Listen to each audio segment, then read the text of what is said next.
Hi, welcome to the Andrew Buckle book review of Colours of London, A History. This is by Peter Ackroyd, the great writer of London books. Got quite a few of his books. Love things like Hawksmoor, London, a biography.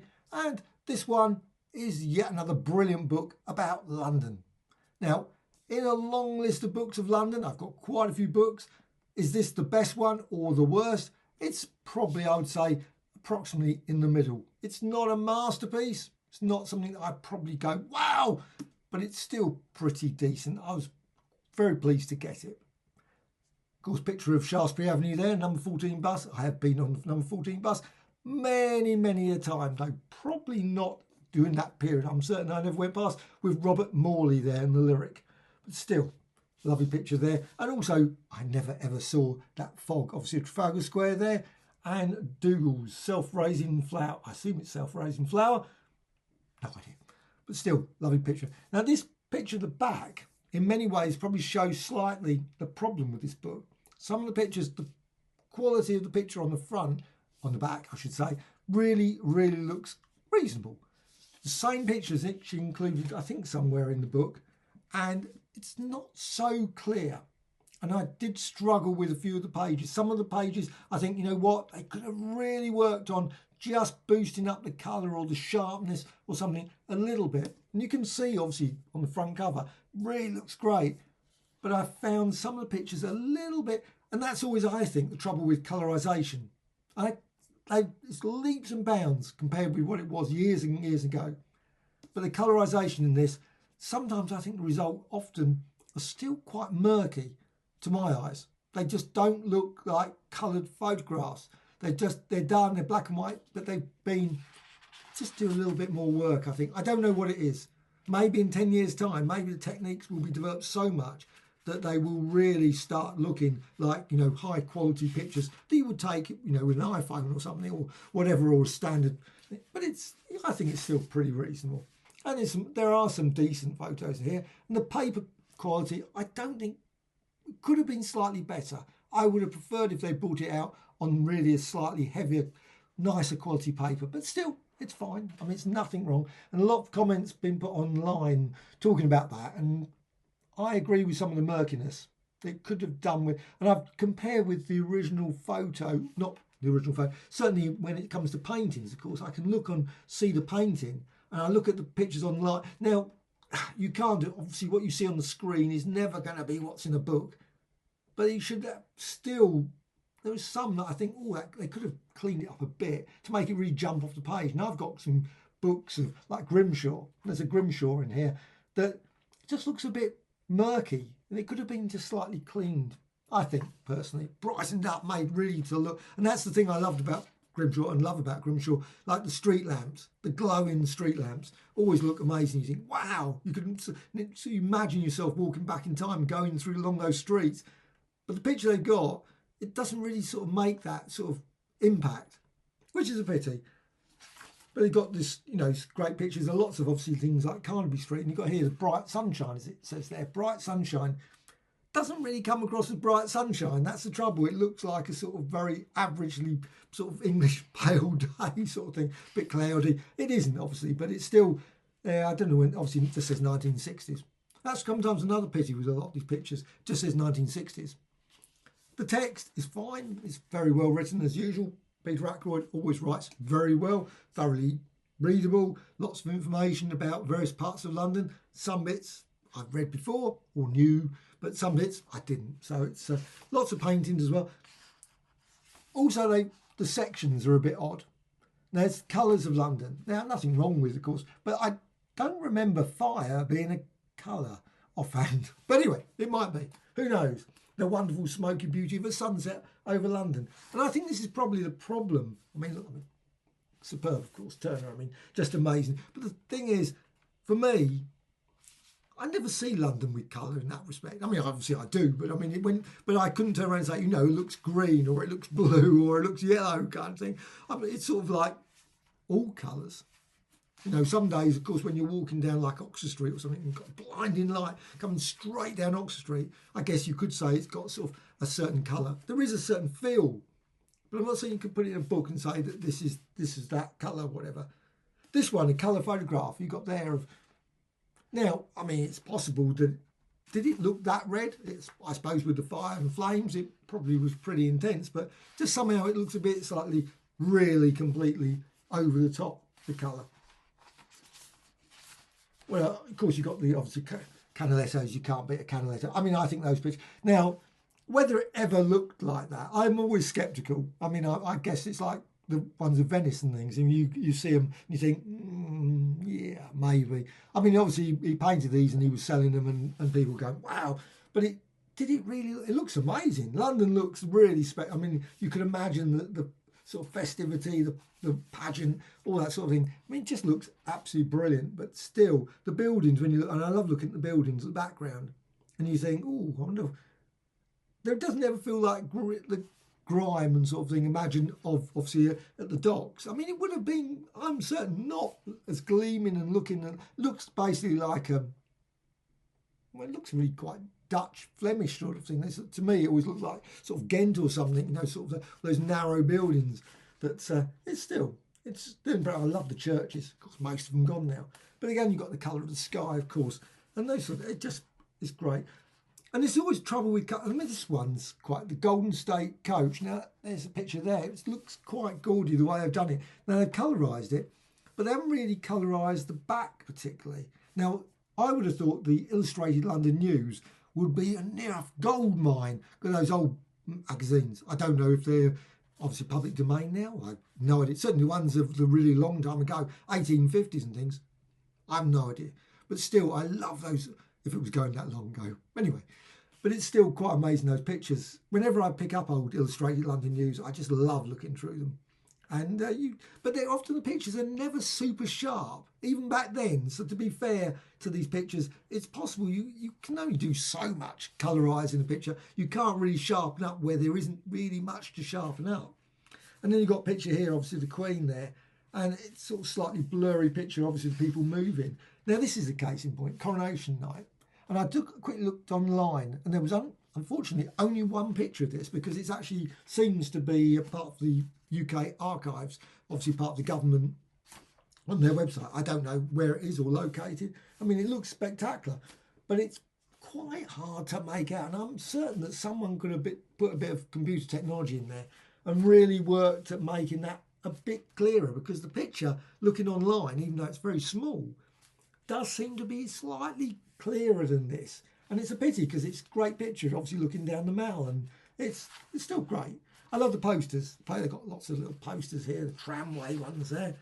And they've got lots of other pictures. I think they've got their Cleopatra's Needle. You've got to have that sort of thing you do in London. But there's a whole range of different painters. This one, Whistler, you've got Whistler there. And it splits it like into green, obviously one's there, and red. But like I say, you've got fire, which is not really... Why didn't they put that in the red? That would have made more sense, but still. I love this one, British Empire 1924, Wembley Park.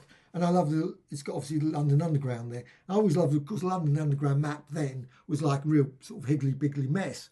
And you got all the various Boston Manor and Osterley and Kew Gardens and all that sort of line showing all that. It's quite lovely. I think really Mark Lane. See, a lot of these places, of course, Mark Lane's long gone. There's no Mark Lane anymore. And you've got other ones probably in here that I just quickly look at. Broad Street, obviously Liverpool Street. But you've got probably other ones. St John's Wood, a lot of these ones, Marlborough Road. You can still see them, of course, when you go on the train, go on the tube train, and you go past them. Always great to see, which is a pity they didn't include them in here. Again, but you can't include every picture. But it's still, this is a really nice poster. One actually I haven't seen, 1924 one. No, I might have seen it years ago, I don't know. Oh, they have got, of course, Harry Beck's map of London Underground. I love that. Absolutely. I've got one of the fold-out ones from about 1920, 25. Must do one of that as well. But just always great. And you've also got pictures, neon signs, the corners of Old Compton Street, Soho. Quite a murky picture again. I'm certain they could have done a bit more processing it, cleaning up, sharpening it. Surely that photo of that period, again, maybe that was as good as it was going to get. Just about, I remember quite a few of those ones as well. Golden Lion, Lounge, I remember those signs. Youngers. Remember walking by, that's on the, I'm certain walked past that millions of times. Old Compton Street, yes, Old Compton Street mentions it there. Just, you know, when you look at old photos, sometimes you think you can't make it out because all the shops are gone. but at the same time, there's just something that just sort of like in your head, you think, you know what, that street. It's like when I watch Talking Pictures, you're watching, you think, I know that street. You know, that just they're going down something, just that corner just looks exactly like it used to. And you think, yes. And it's like obviously talking about Piccadilly Circus, of course, talking about the England 1966 World Cup final. Obviously red and blue. But it's weird actually, but of course, yeah, red for the shirts. And you've got lovely colourised photographs. And colourised photographs, I love the colourised photographs. I do, honestly, I do. And it's still at the same time, I think they're getting there. I'm still not 100% with them. I still think there's, and I'm always a bit sceptical about the colours because I just don't know that you could ever tell that guy there, anyway, I'm just choosing one of them, but it's just that he has green, that he could have had a blue. I don't know. It's just one of, I mean, you could have a slightly darker blue or darker green or whatever. Is that going to be green or blue? I suppose it doesn't matter. But it's still aerated bread. Actually wonderful. The company, Aerated Bread Company, no less. Never heard of them, but maybe they're still going now. You got here the Hunger Marches. Wow, 1936.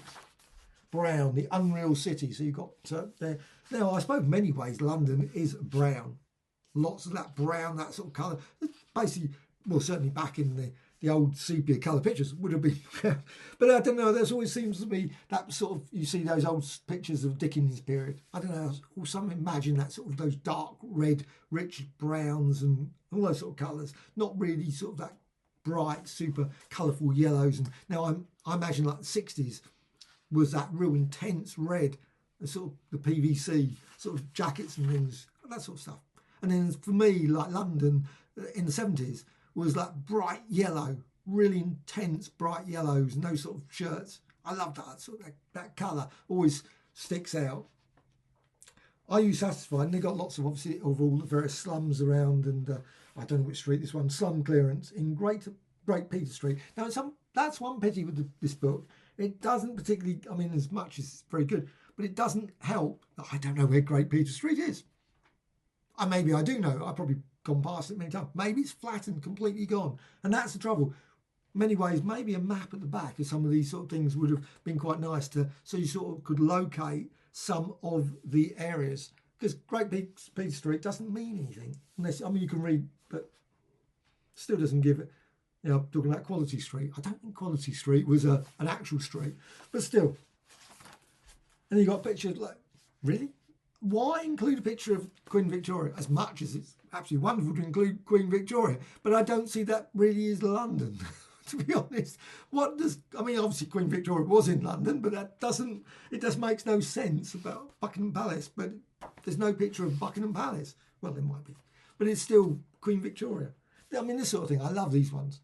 These old illustrations, George Cruikshank one, always good. Oh, yes, so you got the one in the picture in the front, inside.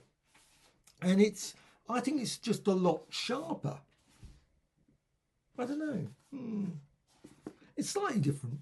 I think the paper quality obviously makes a difference, but still, Dancing by Robert Morley.